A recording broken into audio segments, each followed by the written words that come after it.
Okay, ngeti yage gato je ndiko ndagira laundry mugani. Ni buzwa ko ntashobora kuyaga n'abakunzi ba Diodone ndi. Muri omake.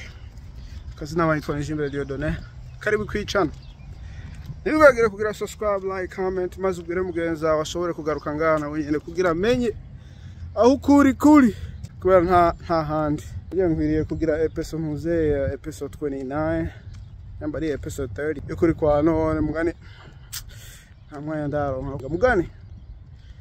vyiza bisoza biracanga foto atambuka rero sinzi mwese muraza akaririmbo cyane uri Murundi aba mu Burundi usanga barakumvisa akaririmbo ukuze ndazi abana bubu ntako bomenya akaririmbo kagenda ngo ati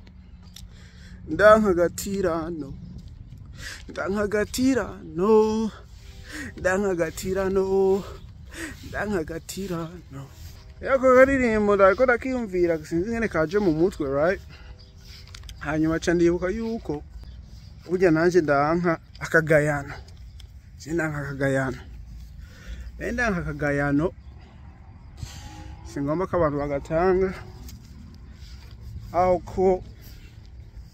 ndogahabwa urumva kubera je sindagatanga kandi singomba ko ndagahabwa kwisi nta kugaya umuntu utazi naho umuzi mwereka icubahiro rero imbere ya byose ntukagaye umuntu werekana icubahiro ku muntu wari wese muto munini umuntu wari wese kubera ntuzi icari ntuzi uwari nkuko nabo nyene atashobora kumenya icuri awuri mugana akakwereka icubahiro twerekana icubahiro akagayano burya karamaze abantu benshi kazanamwo ishari ishavu kubera burya umuntu umugaya hari ikintu umugayira kandi ico kintu umugayira hari usanga ari ikintu wewe ubuze ugasanga ugaye umuntu ngo kubera yifitiye akantu ugagaye umuntu ngo kubera asukuntu ukagaye umuntu kubera atambuka ukuntu ngo wowe udashobora gutambuka ukuntu aho utagize nte urumva burya uri kurigaya wewe ugaye umuntu kubera wamubonye ko ikintu kandi utamuzi wabonye ikintu kandi umuzi kubera wewe ukibuze kubera wewe wigaye urumva wewe urigaya hanyuma ukagomba kugaya abandi hubwo suko hubwo biri urigaya hanyuma ukavyerekanira ku bandi ukagaya abandi uko batari kubera ari wewe uri uko ukagomba kugaya uko uri wewe muga ntuvyishireko ubwo ukabishira ku wundi muntu urumva ndibaza ivyo ntavyo waruzi wa muntu ugaya abantu ntuzi wari we ntuzi ingorane bibereyemwo ubuzima bibereyemwo ibiki nibiki ukamugaya ngo ibiki nibiki buryo buri kurigaya wewe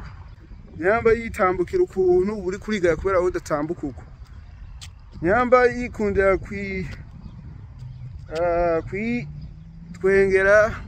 je nkunda gutwenga ungaya kubera aho udatwenga nyamba yikundira kwinwera utuntu ungaya kube umugayo wo muntu kubera aho utari guratumwa urumva ikintu cyose wewe gakura kagomba ka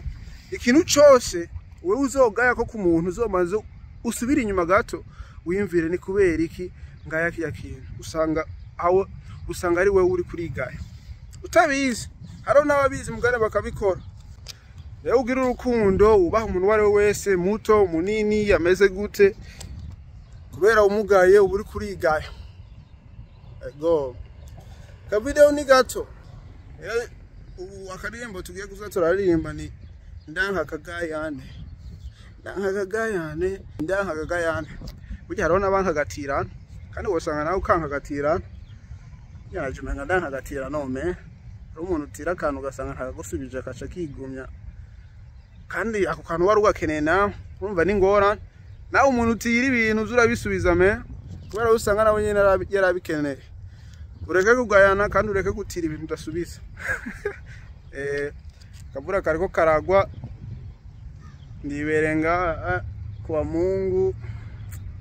ndizere ko mwagize uwa Mungu mwiza mugani video uzosohoka ngira kwa Mungu yararenganye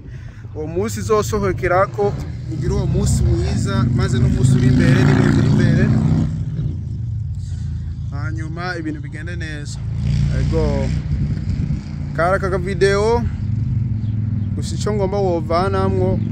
imbere yuko ugaye umuntu wari wese umanze urabe ko hari ikintu wewe wigaye ukagomba kukimugayirako kandi ari wewe ugifise urumva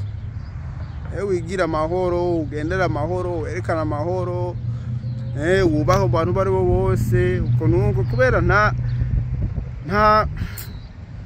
bintu bigutwara nta mwanya bigutwara abazungu nibone uri kuritambukira naho mwohura muri he mwipori mwishamba numuzi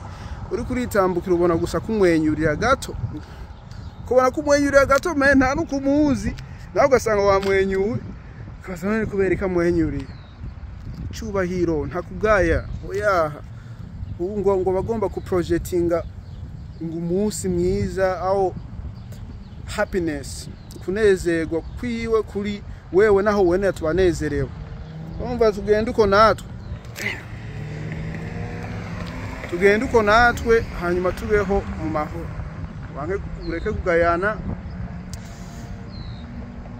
ubonye uciye ku muntu utazi mumwenyurire naho bagato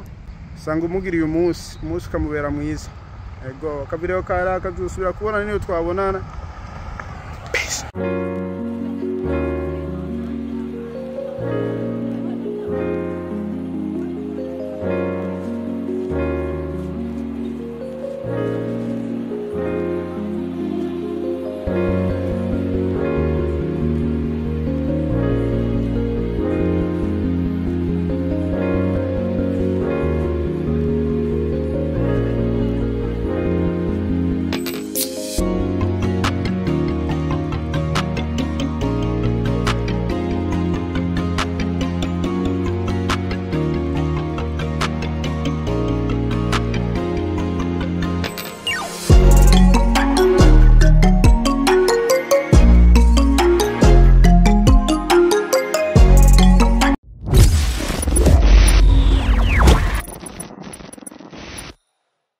Waragwa imvura n'akazuba bane ibintu byiza